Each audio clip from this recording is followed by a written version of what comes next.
আজ ২৫শে বৈশাখ। আজ আমাদের অন্তরের সৃষ্টি সুখের দিন, কিন্তু এবারের এই সময়টা যেন বড় কঠিন, যেন বড় বিষাদময়। আজ এই বৈশাখী সকালে ভারাক্রান্ত মনে যখন জানলা খুলে দাঁড়ালাম, পূর্ব দিগন্ত হতে নবোদিত রবি একমুঠো আবির আলো আমার মুখে মাখিয়ে দিয়ে বললে, আমি ঢালিব করুণা ধারা, আমি ভাঙিব পাষাণ কারা, আমি জগৎ প্লাবিয়া বেড়াবো গাহিয়া আকুল পাগল পাড়া। এক মুহূর্তে ভারাক্রান্ত মনের সমস্ত পাষাণ যেন ভেঙে চুরমার হয়ে গেল। জানলার গরাতখানি দুই হাতে আঁকড়ে ধরে এই ঘরবন্দি শরীর জুড়ে রবির পরশ মাখতে মাখতে মনে হলো, রবিও তো এমনটাই চেয়েছিলেন। তার শৈশব জুড়ে যে চার দেওয়ালের বাঁধন দিয়ে রাখা হয়েছিল, তিনি প্রতি মুহূর্তে চেয়েছিলেন সেই বন্ধনকে চিরতরে ঘুঁচিয়ে দিতে। তার শৈশব কেন্দ্রিক সমস্ত রচনাই সেই ভাঙা গড়ার খেলা। আজ এই শুভক্ষণে আমার নিবেদন শিশু রবীন্দ্রনাথ ও রবীন্দ্রনাথের শিশু কাব্য।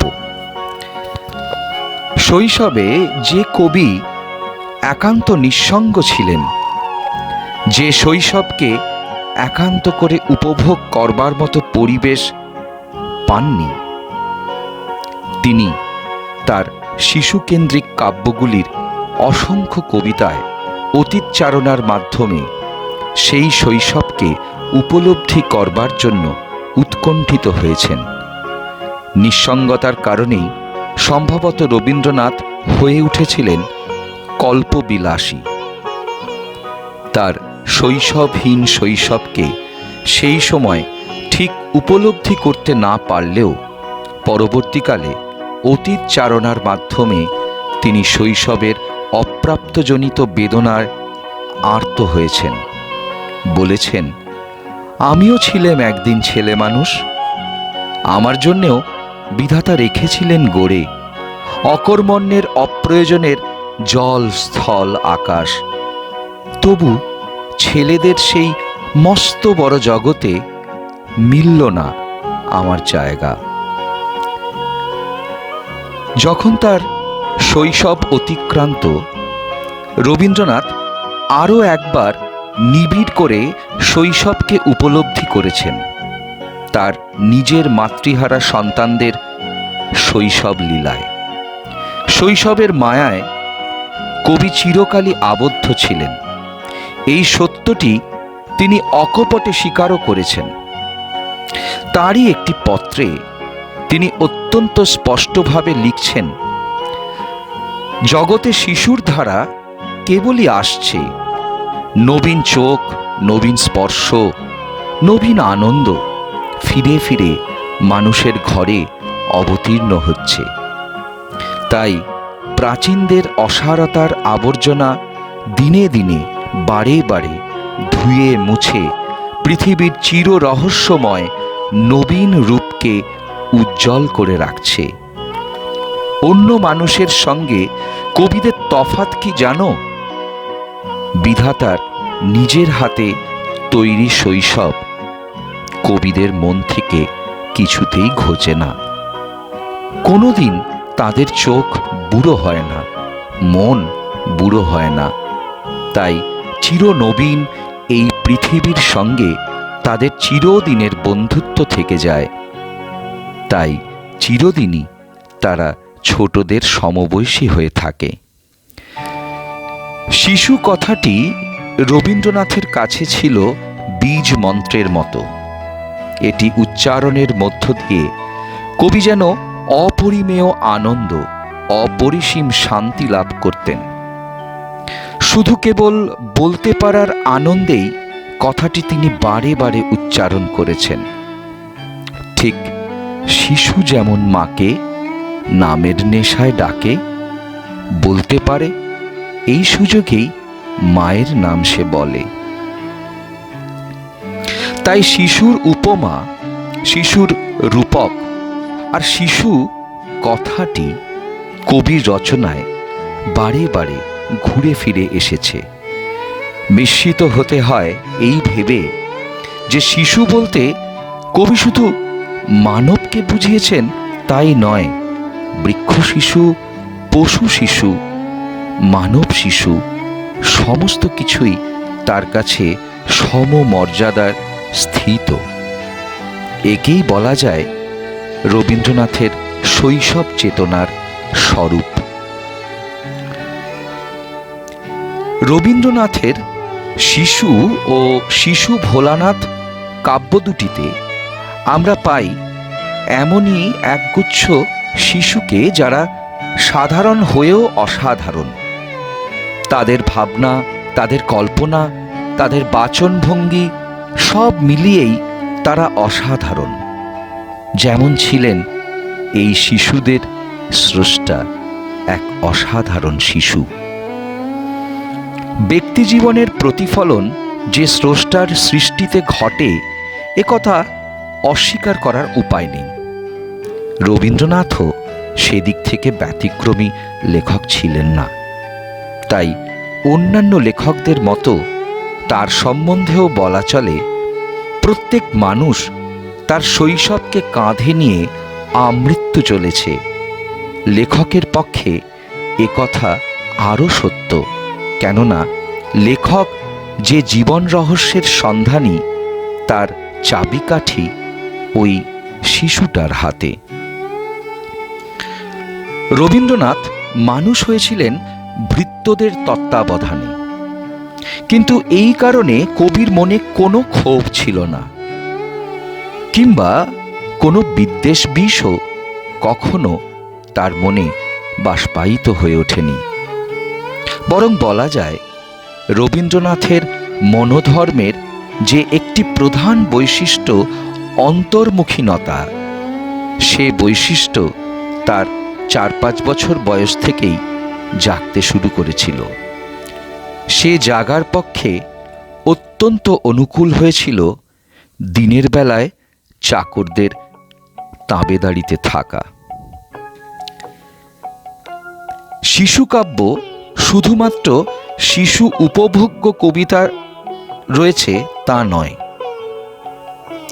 এর মধ্যে একটি ধারার কবিতা রয়েছে যেখানে শিশু মনের বিচিত্র রূপের প্রকাশ ঘটেছে, আর অপর ধারাটিতে শিশুর আশ্চর্য রহস্যময় রূপ আত্মপ্রকাশ করেছে। এই জাতীয় কবিতাগুলিতে মায়ের চোখে শিশুর স্বর্গীয় রূপ প্রতিভাত হয়েছে। মা আপনার সন্তানের মধ্যে আনন্দের আর অবধি পায় না। সমস্ত হৃদয়খানি মুহূর্তে মুহূর্তে ভাঁজে ভাঁজে খুলিয়া ওই ক্ষুদ্র মানবাঙ্কুরটিকে সম্পূর্ণ বেষ্টন করিয়া শেষ করিতে পারে না। তাই খোকাকে তিনি দেখেন অন্য চোখে। তিনি উপলব্ধি করেন তার খোকা সব দেবতার আদরের ধন, নিত্যকালের তুই পুরাতন, তুই প্রভাতের আলোর সমবয়সী। কখনো বা মা অনুভব করেন ফাগুনে নবমলয়শ্বাসে, শ্রাবণে নবনীপের বাসে, আশ্বিনে নবধান্য দলে, আষাঢ়ে নবনীরে, আশিস আসি পরশ করে খোকারে ঘিরে ঘিরে। তার খোকা যে একান্তভাবে মাতৃমুখী, সে গৌরবে গৌরবান্বিত মা বলেন, আমার খোকা করে গো যদি মনে, এখনই উড়ে পারে সে যেতে পারিজাতের বনে।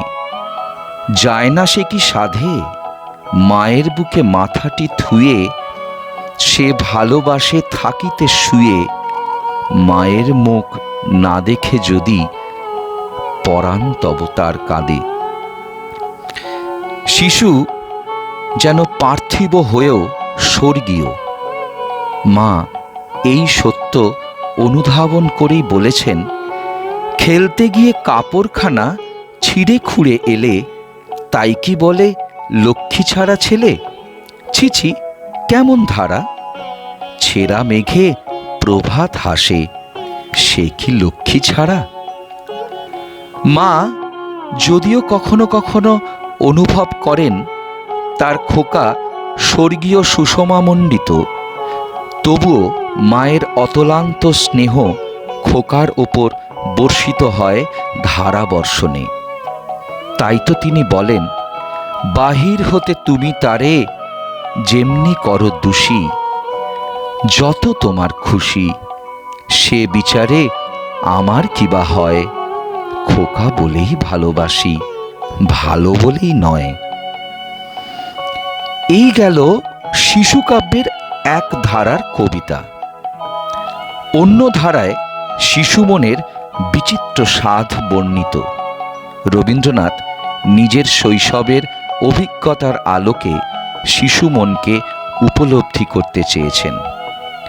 রবীন্দ্রনাথের নানা দিকের মধ্যে শুধু একটি ছিল শৈশব সাধনা। তার ভিতরকার বালকটিকে রবীন্দ্রনাথ কখনো ভুললেন না। তাই একথা একরকম নিশ্চিত করেই বলা যায় যে শিশুকাব্যের বালকগুলি শিশু রবিরই প্রতিবিম্ব। বিশেষত কয়েকটি কবিতা রবীন্দ্রনাথের বাল্যস্মৃতিমণ্ডিত বললে অত্যুক্তি হয় না। পুরনো বট, কাগজের নৌকা, মাস্টারবাবু, রাজার বাড়ি রবীন্দ্রনাথের ছেলেবেলার স্মৃতিবাহী। শৈশবে স্মৃতিচারণা করতে গিয়ে কবি বলেছেন, সেই বটগাছের তলাটা আমার সমস্ত মনকে অধিকার করিয়া লইত। তাহার গুড়ির চারিধারে অনেকগুলি ঝুড়ি নামিয়া একটা অন্ধকারময় জটিলতার সৃষ্টি করিয়াছিল। সেই কুহকের মধ্যে বিশ্বের সেই একটা অস্পষ্ট কোণে যেন ভ্রমক্রমে বিশ্বের নিয়ম ঠেকিয়া গেছে। দৈবাৎ সেখানে যেন স্বপ্নযুগের একটা অসম্ভবের রাজত্ব বিধাতার চোখ এড়াইয়া আজও দিনের আলোয় মাঝখানে রহিয়া গিয়াছে। এই বটকেই উদ্দেশ্য করিয়া একদিন লিখিয়াছিলাম, নিশি দিশি দাঁড়িয়ে আছো মাথায় লয়ে জট, ছোট ছেলেটি মনে কি পড়ে ওগো প্রাচীন বট। সেই ছেলেটি আবার কখনো ভাবুক হয়ে ওঠে, তার নৈঃসঙ্গ নিয়ে একা সে জলে ভাসায় কাগজের নৌকা, আর মন তার উড়ে যায় কল্পনার পাখা মেলে। কিন্তু কিছুক্ষণ পরেই তার ডানা মেলে ওরা মনটিকে নিয়ে তার ফিরে আসতে হয় বাস্তবের কঠিন মাটিতে। বেদনার্ত হয়ে সে বলে, বেলা হলে শেষে বাড়ি থেকে এসে নিয়ে যায় মোরে টানি, আমি ঘরে ফিরি থাকি কোণে মিশি, যেথা কাটে দিন সেথা কাটে নিশি, কোথা কোন গায়ে ভেসে চলে যায় আমার নৌকাখানি। এই কল্পনাপ্রবণ শিশু মনের আরেকটি স্বপ্নসৌধ রাজার বাড়ি। রাজার বাড়ির সঙ্গে ওতপ্রোতভাবে জড়িয়ে থাকে রাজকন্যা আর মেঘ বরণ চুল, সোনার কাঠি, রূপোর কাঠি, সাতমহলা বাড়ি ইত্যাদি। শিশুকাব্যের রাজার বাড়িতেও এসব অপ্রতুল নয়, কিন্তু সবটাই শুধু কল্পনা। কবি বর্ণনা করেছেন, আমার রাজার বাড়ি কোথাও কেউ জানে না শ্বেতা, সে বাড়ি কি থাকতো যদি লোকে জানতে পেত। আমার রাজার বাড়ি কোথায় শোন মা কানে কানে, ছাদের পাশে তুলসী গাছের টব আছে যেইখানে। এই প্রসঙ্গে মনে পড়ে কবি স্মৃতিচারণ করতে গিয়ে বলেছেন, বাড়িতে আরও একটা জায়গা ছিল, সেটা যে কোথায় তাহা আজ পর্যন্ত বাহির করিতে পারি নাই। আমার সমবয়স্কা খেলার সঙ্গিনী একটি বালিকা সেটাকে রাজার বাড়ি বলিত। সে একটা আশ্চর্য জায়গা। সেখানে খেলাও যেমন আশ্চর্য, খেলার সামগ্রীও তেমন অপরূপ। মনে হইত সেটা অত্যন্ত কাছে, একতলায় বা দোতলার কোনো একটা জায়গায়, কিন্তু কোনো মতেই সেখানে যাওয়া ঘটিয়া উঠে না।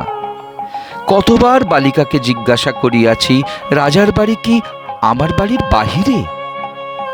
সে বলিয়াছে, না, এই বাড়ির মধ্যেই।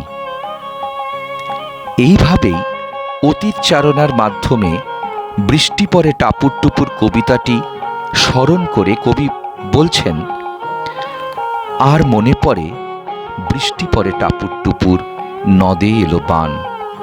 ওই ছড়াটা যেন শৈশবের মেঘদূত। ছেলেবেলার সেই রঙিন স্বপ্নময় দিনগুলো বারে বারে কবির মনে ফিরে ফিরে এসেছে। মনে পড়েছে তার মেঘের খেলা দেখে, কত খেলা পড়ে মনে, কত দিনের লুকোচুরি, কত ঘরের কোণে। তারই সঙ্গে মনে পড়ে ছেলেবেলার গান, বৃষ্টি পরে টাপুর টুপুর নদে এলো বান। মাস্টারবাবুকেও খুঁজে পাওয়া যায় ছেলেবেলার বর্ণনায়। রবীন্দ্রনাথ বলছেন, পালকির বাইরে এক একদিন ছিল আমার মাস্টারি, রেলিংগুলো আমার ছাত্র, ভয়ে থাকতো চুপ। এক একটা দুষ্ট, পড়াশুনোয় কিচ্ছু মন নেই। শিশুকাব্যের মাস্টারবাবুও সেই একই কথা। সে বলছে, আমি আজ কানাই মাস্টার, পোড়োমোর বেড়াল ছানাটি, দিন রাত খেলা খেলা খেলা, লেখাপড়ায় ভারী হেলা। অনাদরের স্বাধীনতা যে শিশুর কাছে কখনো কখনো আকাঙ্ক্ষিত বিচিত্র স্বাদ, একথা কবি তার ফেরিওয়ালা, মালি বা পাহারাওয়ালার মতো অনাদরে লালিত স্বাধীন জীবনের জন্য ব্যাকুলতা অনুভব করেছেন। আমার যেতে ইচ্ছে করে নদীটির ওই পারে। এই বাসনা নিয়েই খোকা বড় হয়ে হতে চায় মাঝি, কিন্তু সন্ধে হলে সে ফিরে আসতে চায় মায়েরই আশ্রয়ে। শিশুর এই মাতৃমুখিতার পরিচয় ছড়িয়ে রয়েছে বিভিন্ন কবিতায়। ছুটির দিনে খোকা বলছে, আজকে আমার ছুটি, আমার শনিবারের ছুটি, কাজ যা আছে সব রেখে আয়, মা তোর পায়ে লুটি। মাতৃবৎসলে মাকে নিয়ে খোকার এই রোম্যান্টিক কল্পনা চূড়ান্ত রূপ লাভ করেছে। একান্ত একাকী মাকে পাওয়ার বাসনায় খোকা বলছে, তার চেয়ে মা আমি হব ঢেউ, তুমি হবে অনেক দূরের দেশ, লুটিয়ে আমি পড়ব তোমার কোলে, কেউ আমাদের পাবে না উদ্দেশ। বাদলা হাওয়া আর সজল মেঘের ধারাবর্ষণের স্পর্শে প্রকৃতি যে পুষ্পিত হয়ে ওঠে, এই কবিকল্পনার মধ্যে স্কুলের রূপক সৃষ্টি করে বৈজ্ঞানিকের ব্যাখ্যা এক কথায় অসামান্য। ফুলের ফুটে ওঠার নীরব সাধনার সঙ্গে শাস্তি পাওয়ার স্কুলের ছেলেদের তুলনা শুধু তাৎপর্যপূর্ণ নয়, স্কুল জীবনের প্রতি অনীহাও প্রচ্ছন্ন রয়েছে। এখানে যখন কবি বলছেন, মেঘের ডাকে তখন ওদের 4:30 বাজে, অমনি ছুটি পেয়ে আসে সবাই ধেয়ে, হলদে রাঙা সবুজ সাদা কত রকম সাজে। শিশুকালে মাতৃলালনের অভাবে যে ক্ষোভ, যে বেদনা সঞ্চিত ছিল রবীন্দ্রনাথের মনে, তা তিনি ভুলতে পারেননি তার জীবনের শেষ দিন পর্যন্ত। তাই তার সাহিত্য সৃষ্টিতে অনিবার্যভাবে তার প্রভাব প্রতিফলিত হয়েছে। যা তিনি পাননি, অথচ যা তিনি পেতে চেয়েছিলেন, সে বেদনা নিহিত ছিল কবির অন্তরের গভীরে। তার সৃষ্ট শিশু চরিত্র তাই তাঁরই মতো মাতৃব্যাকুল ও অভিমানী। সমব্যথী, লুকোচুরি ইত্যাদি কবিতায় এমনই অভিমানী শিশুকে আমরা পাই।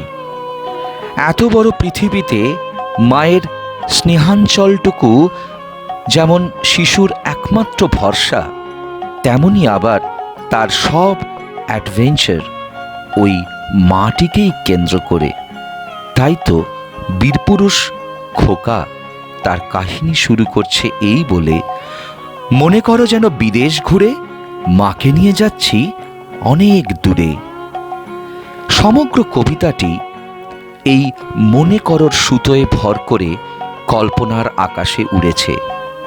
নৌকাযাত্রাতে এই খোকাই আবার রাজপুত্র হয়ে 7 সমুদ্র 13 নদী পার যেতে চাইছে, কিন্তু সে যাত্রা বহুদিনের নয়।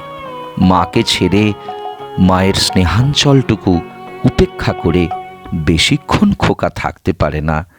তাই সে বলে, ভোরের বেলা দেব নৌকা ছেড়ে, ফিরে আসতে সন্ধে হয়ে যাবে, গল্প বলবো তোমার কোলে এসে। সব শিশুই মাতৃবৎসল। মা তার আশ্রয়, তার ভরসা, তার ভালোবাসা। কিন্তু কোন খোকা না ছোটবেলায় বাবার মতো বড় হবার স্বপ্ন দেখে? এমনই স্বপ্ন দেখা একটি খোকাকে পাই ছোট বড়তে। সে বলে, এখনো তো বড় হইনি আমি, ছোট আছি ছেলে মানুষ বলে। দাদার চেয়ে অনেক মস্ত হব, বড় হয়ে বাবার মতো হলে। এই খোকাই আবার বাবার সমালোচনায় মুখর হয়ে ওঠে, বলে, বড় বড় রুল কাটা কাগজ নষ্ট বাবা করেন না কি রোজ? আমি যদি নৌকা করতে চাই, অমনি বলো নষ্ট করতে নাই। ছোট বড়, সমালোচক, বনবাস ইত্যাদি কয়েকটি মাত্র কবিতাতে বাবার প্রসঙ্গ রয়েছে। তেমনি আবার খুকির কথাও শিশু কাব্যের মাত্র কয়েকটি কবিতায় রয়েছে। বিজ্ঞ, হাসি রাশি, পরিচয়, পাখির পালক কবিতাগুলিতে খোকার স্থান নিয়েছে খুকি। শিশু কাব্যে কেন খোকার প্রাধান্য, খুকি নয়, তার কৈফিয়ত স্বরূপ মোহিতচন্দ্র সেনকে একটি পত্রে কবি লিখেছেন, আমার এই কবিতাগুলি সবই খোকার নামে। তার একটি প্রধান কারণ এই যে ব্যক্তি লিখেছে সে আজ 40 বছর আগে খোকাই ছিল, দুর্ভাগ্যক্রমে খুকি ছিল না। তার সেই খোকা জন্মের প্রতি প্রাচীন ইতিহাস থেকে যা কিছু উদ্ধার করতে পেরেছে তাই তার লেখনীর সম্বল। খুকির চিত্ত তার কাছে এত সুস্পষ্ট নয়।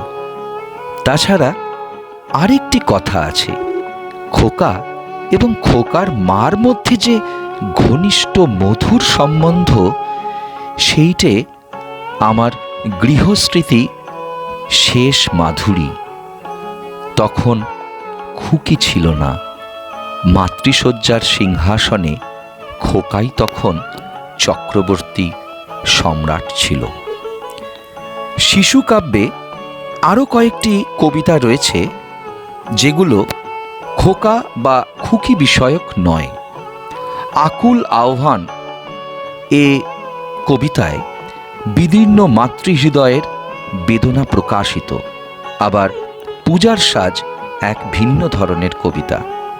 এই কবিতায় একটি ছোট গল্প আছে, আর প্রচ্ছন্নভাবে রয়েছে কিছু হিতোপদেশ। এছাড়া রয়েছে একটি গান, ওহে নবীন অতিথি, যেটি কবি একটি মেয়ের অন্নপ্রাশন উপলক্ষে রচনা করেছিলেন। শিশু কেন্দ্রিক এবং শিশু নামাঙ্কিত এই নিবেদনটি শেষ করব এক সমালোচকের মন্তব্যের সাহায্যে, যেখানে তিনি যথার্থভাবে বলছেন, শিশু সেই হাসি কান্নায় বিনুনি করা কবিতা অমন হালকা, চপল, গভীর, সুদূরস্পর্শী, একাধারে অমন পার্থিব আর স্বর্গীয়, যার অনুরূপ অন্য কোনো লেখার অস্তিত্বের কথা আমি জানি না। শিশু রক্ত মাংসে প্রামাণ্য থেকেও হয়ে উঠেছে ভগবানের সঙ্গে মানুষের মিলনের উপায়।